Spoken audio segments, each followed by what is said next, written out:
আমি আমার দাদির ঐতিহ্যবাহী পদ্ধতি ব্যবহার করে কোকোবিন ব্যবহার করে স্বাস্থ্যকর এবং সুস্বাদু সাদা চকলেট তৈরি করেছি। আমি আপনাকে দেখাবো কিভাবে।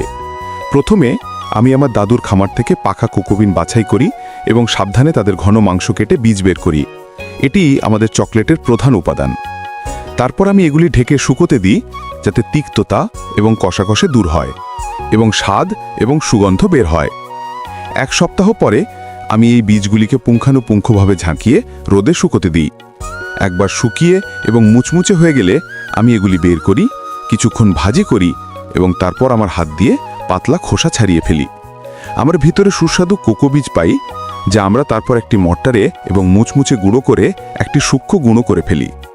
তারপর আমি সেগুলিকে একটি সূক্ষ্ম কাপড়ে রাখি এবং আধা ঘন্টা ধরে কম আঁচে ভাপিয়ে গলে যায় এবং চকলেট তৈরি করা সহজ হয়।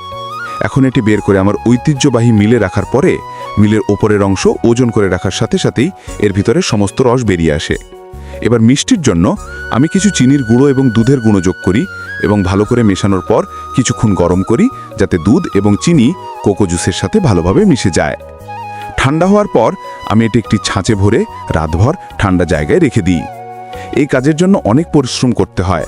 তোমার মায়ের নামে শপথ করছি, তুমি অবশ্যই ভিডিওটি লাইক করবে এবং চ্যানেলটি সাবস্ক্রাইব করবে এবং একটি সুন্দর মন্তব্য করবে। পরের দিন সকালে আমাদের একটা শতভাগ প্রাকৃতিক সাদা দুধের চকলেট প্রস্তুত। তুমি এই চকলেট এবং আমাকে 10-এর মধ্যে কত নম্বর দেবে? দয়া করে চ্যানেলটি সাবস্ক্রাইব করুন, লাইক কমেন্ট শেয়ার করে উপকার করুন।